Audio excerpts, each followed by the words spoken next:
his life to the full, gaining more experiences in 1 year than most of us has had in a lifetime. I'd like to reflect on Alan's life now, just sharing a few of my memories. I only dipped in and out of his life. However, he helped to nurture in me ideas that inspired my life, particularly in my early teaching career. It was his fiercely individual, iron-willed, independent, open-hearted self that moved me. He was the epitome of the self-educated, working-class intellectual anarchist. His sharp intellect, bizarre humour, and compassion for humanity and all things fair. He was to me, along with my own mum and dad, a living example of the injustice of the class system. When Alan was working in Cheetham Hill, I was teaching there in a school, and we worked with the same families. I still teach there. It was his overwhelming compassion and understanding of the human potential.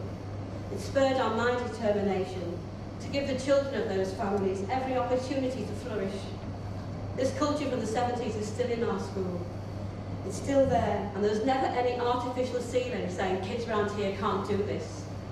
And they're doing well now. So you could say that Alan's influence in Cheetham Hill still lives on in the continued success of the kids from there. So on one level, he was immensely influential through a generation of people. On a personal friendship level, you could never say it was ordinary. Phil and I first met Alan in 1970, 1971, no one can even remember. We were looking for an anarchist camp in North Wales at the time, in Llangollen. No one told us where it was, because they never do. It's like esoteric, if you need it, you find it. We were just empty fields. And we saw this like, no one else, just leaning on a 5-quad gate, this sort of little brown person, brown boots, brown suits, brown short back and sides, leaning there. And he looked like a cross between a farmer and a leprechaun. Not like an anarchist, we were all like groovy in those days. So I didn't like to say, is this the anarchist camp? Because I thought he might be the farmer. It was never legal, of course. So we sort of vaguely asked for Ron and Jan. He gave me a most tortuous monologue. This is the first conversation I ever had with him about who they were and where they were. And at the end of it, I still didn't know where they were, and I still didn't know they knew them. I think that was the tone of that conversation, set the style for the relationship that we had all through our life. Having said that, I do think he functioned at a higher level than most of us, so sometimes communication was difficult. He never minced his words either. He said the truth no matter what. He had no time for social graces. He once said that I was only in the anarchist movement for the social life. And at the time, I looked around me, we were in some high-rise, low-life, grotty flat in Hume, and a squat, I think it was. I looked around and thought, is this a social life? However, he was right in lots of ways, because he introduced us to amazing people all over England and all over Europe. People, friends of his, and Miguel Garcia, all over Spain, Italy, France. We all travelled together to international camps everywhere. He either came with us in these sort of joint campers that Phil was like always working on, or he cycled wherever we went, miles and miles, thousands of miles. We were working on this van once, trying to get it ready to go away. And we were supposed to be picking him and Ron up in Fallowfield in the Mucky Duck. We were 2 days late. And they were sitting there, they'd been drinking and drinking in the Mucky Duck for 2 days, arguing. And in the end, Ron got fed up with it and just left him sitting there and went to Perpignan on his own. So, however, all these people that we met all over Europe did enrich our lives. One place we went to a lot was Carrara in Italy, in the Marble Mountains. A lot of anarcho-syndicalist festivals over there. We met amazing people. We drank in the Malatesta bar. We met all sorts of people. One particular one I remember was an anarchist who had no legs, and he'd fought in the resistance against the fascists. And he had 2 wonderful adult daughters called Aurora and Germinal. And we were so welcome there. It was like a dream come true. And Alan spoke to everybody in this sort of Liverpudlian French all over the place, and he got by perfectly. I don't know how. However, his stubbornness and his dogged individualism hardly made him a team player. In fact, I'm surprised he lived as long as he did. I personally threatened to kill him in Italy, and I remember it, and I meant it. One day, he went out on a walk with Phil, and it was one of these scenic tours. Those who know him know what you mean by that, and he knew where he was going. We had a map, but it had actually no hills, it never marked the hills. So they go off in the morning, no sign of them early evening, no sign of them in the evening, no sign of them in the middle of the night. We could hardly call the police, because for one thing, I didn't know where he was, and for two, the Italian police were actually throwing anarchists out of the prison windows at the time. That was when Panelli was thrown out of the window. So we couldn't go to the police, I had no idea where they were. And in the morning, eventually, Alan comes back on his own. No, Phil. So I was determined. I said, where is he? He said, well, I lost him up a mountain. So what had happened was that they'd gone up and it got really bad, and Phil got to the top of the mountain. No, he couldn't get down, it was getting late. So he had to tie himself to a tree with his belt to survive the night. But eventually we sent a rescue party for him. And I said to Alan, I'll solemnly swear to you, then it's happened to Phil, I'm going to kill you. Eventually Phil had rescued himself by the time we got there. So both me and Alan were fairly sort of glad that I didn't have to kill him and Phil was still alive. Eventually, we managed to remove to Hattersley, which is like Kirby in a way. It's like a working class sort of suburb with like nothing in it, near the hills. He loved his hills, it was wonderful for him, but it was a terrible place. You know, I mean, we never saw anybody once we went to Hattersley, anyone from Manchester really. And we had a little ditty in Manchester that said, oh dear, what can the matter be? Some poor sod's been rehoused to Hattersley. We won't see them from Monday to Saturday and no one will know he's there. And actually, he was rescued eventually, of course, by his lovely friends, Johnny and Tommy, and brought back to his home in Liverpool, where he belongs. He stayed committed to his ideals right to the very end. Only last year, I brought a group of Manchester women from my women's group to meet him, and he met him for the first time. We met him in Cabanas on Edgerton Street. And we were fairly substantial women, you know, pretty big women. And he did one of his famous open lines when he met them. Hello girls, what sort of group is this? Are you the Chorlton Slimming Club? However, these women, who'd only met him once, warmed to him immediately, and they're still talking about him. You know, they were amazed by his knowledge of everything, politics, literature, people, and places. All our lives were enriched by his presence, and he'll be missed. But like Joe Hill, the American syndicalist, his influence will always continue. And it was Joe Hill who parodied the American hymn, "We will meet by and by in that glorious land in the sky." Of course, his version ended, "You'll get by and by, but you'll get pie in the sky when you die." I don't know whether Alan still believes that. Don't seem to think he does. But this is for me. I want to say my fond farewell to Alan from me and any other mystics out there who can join in with me. This is adapted from Gilal Gibran from The Prophet. And they asked the Prophet about death, and this is what he said. "If you would indeed behold the spirit of death, open your heart wide to the body of life, for life and death are one, even as the river and the sea are one. And in the depths of your hopes and desires lies your silent knowledge of the beyond.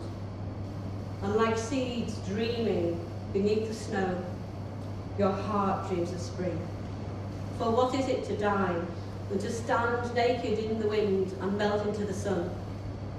And what is it to seek breathing, but to free the breath from its restless tides, so it may rise and expand and seek the universe unencumbered?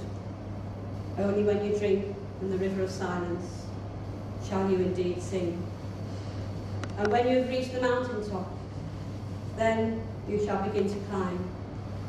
And when the earth shall claim your limbs, then you shall truly dance." And now Carol will sing one of Alan's favourite songs. There we go. Bless you.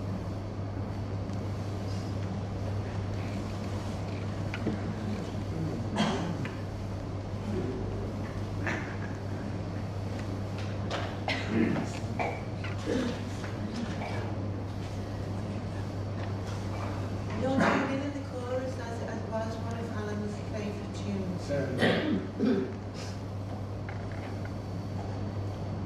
Now the summertime is coming, and the trees are sweetly blooming, and the wild mountain thyme goes around the blooming heather.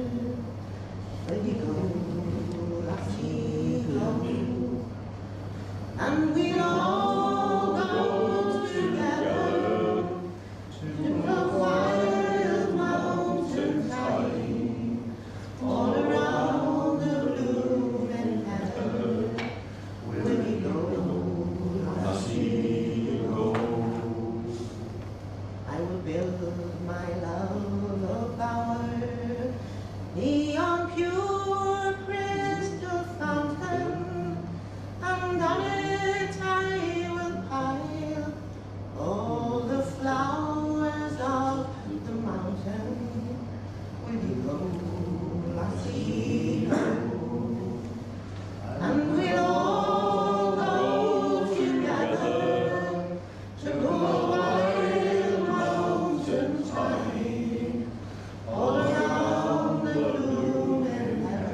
when you go.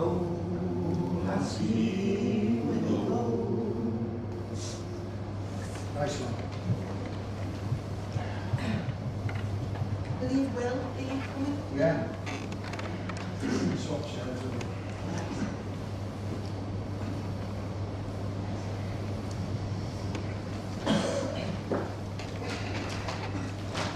I want to thank you all for being here anyway. Not that you needed any encouragement for such a great turnout. And thank you to Alan's relatives as well for being here today.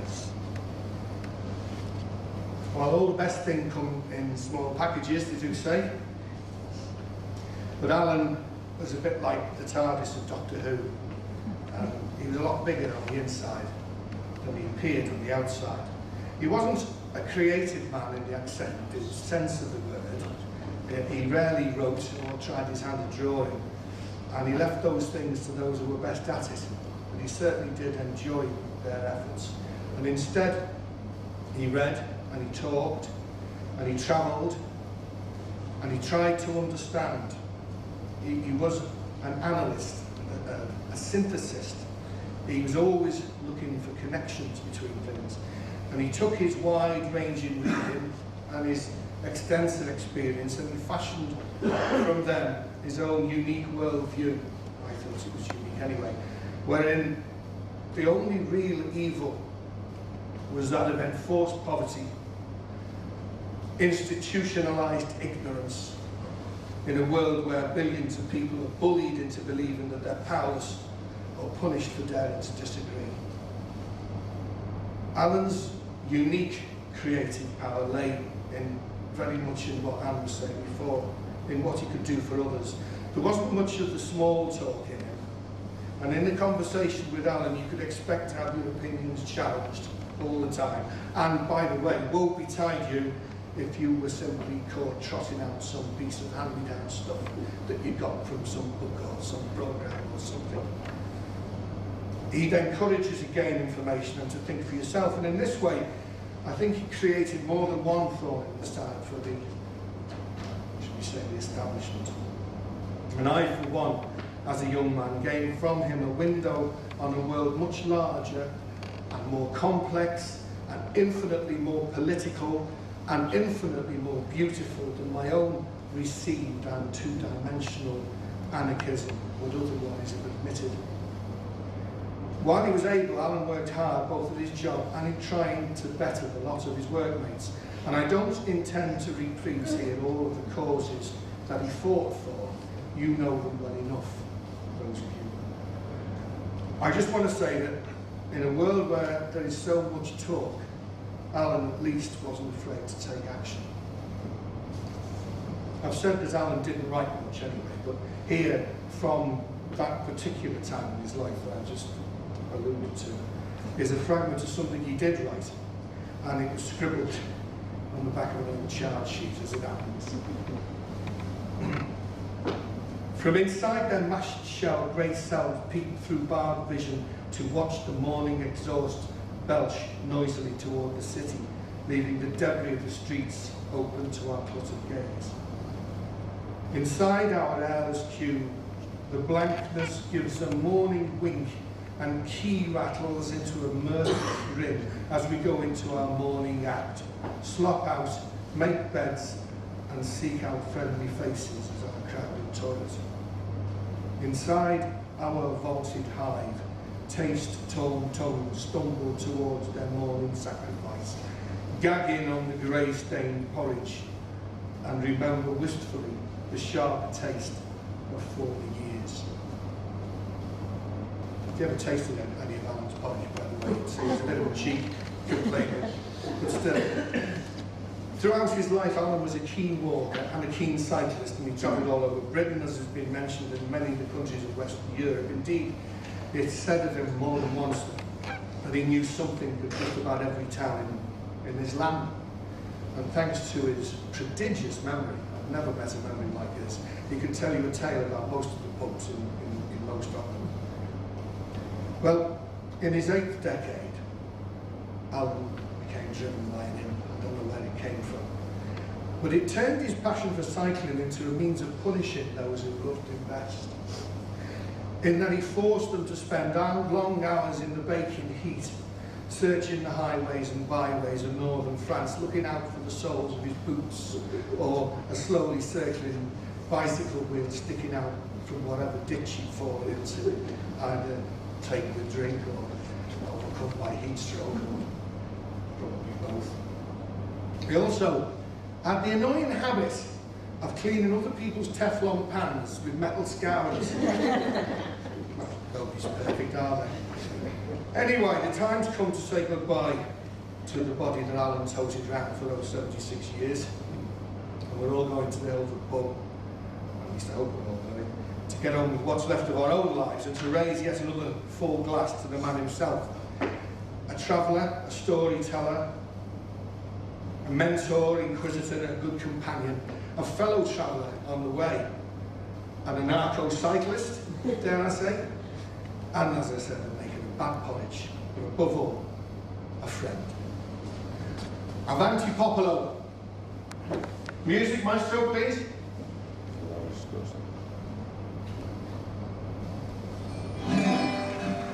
Here we go. I dreamed I saw Joe Hill last night, alive as you and me. Says I, but Joe, you're 10 years dead. I never died, said he. I never died, said he. The copper bosses killed you, Joe. They shot you, Joe, says I. Takes more than guns to kill a man, says Joe. I didn't die, says Joe. I didn't die. And standing there as big as life and smiling with his eyes, says Joe, what they can never kill went on to organize, went on to organize.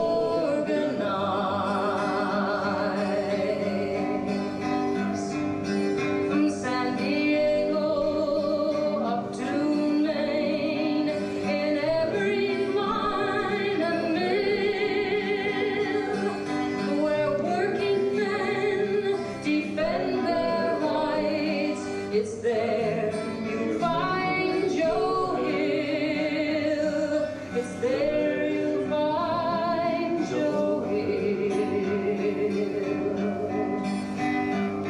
I dreamed I saw Joe Hill last night, alive as you or me. Says I, but Joe, you're 10 years dead. I never died, said he. I never died, said he.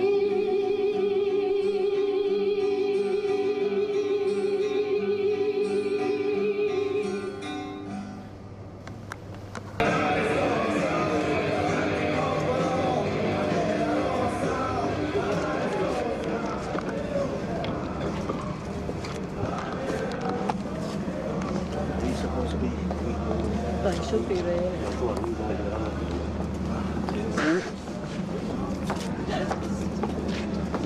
Which is which? Still don't know which is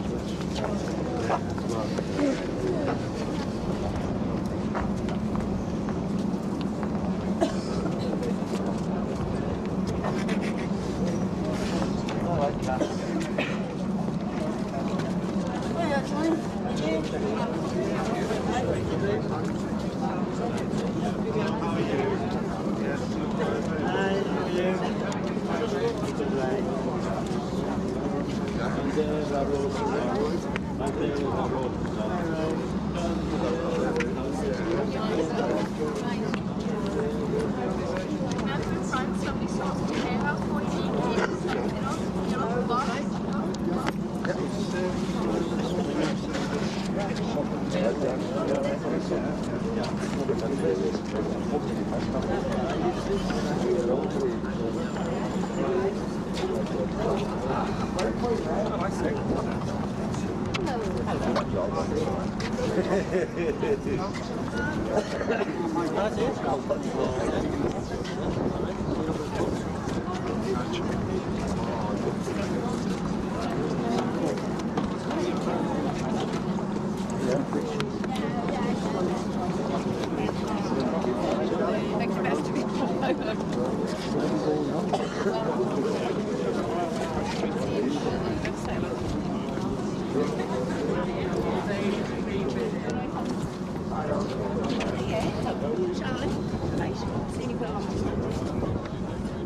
Ure summertime is coming, and the trees are sweetly blooming, and the wild mountain thyme roll around the blooming heather.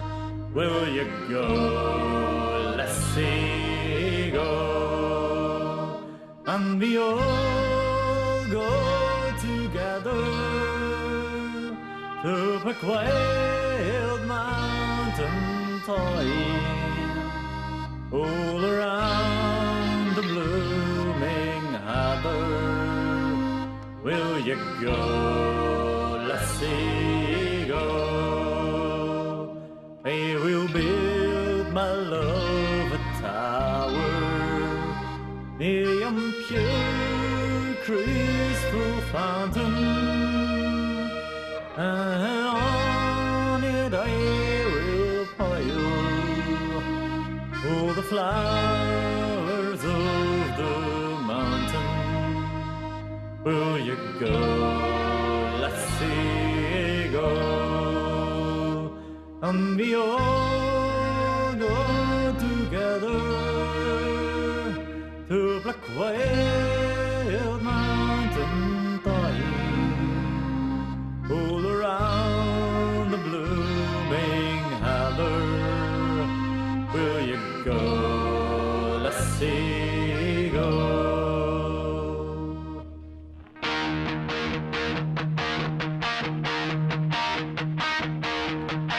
Where you go, lassie, go? Where you go, lassie, go? Oh, the summertime is coming, and the trees are sweetly blooming, and the wild mountain thyme roll around the blooming heather. Where you go, lassie, go? And we all go together to the wild mountain thyme, all around the blooming heather. Where you go, lassie, go? I will build my love a tower near a pure crystal fountain, and on it I will pile all the flowers of the mountain. Where you go, lassie, go? And we all go together to that wild mountain thyme, all around the blooming heather. Where you go, lassie, go? If my true love she was gone, oh, I would surely find another. Where the wild mountain thyme roll around the blooming heather. Will you go, lassie, go? And we all go together to that wild mountain thyme, all around the blooming heather. Will you go, lassie, go?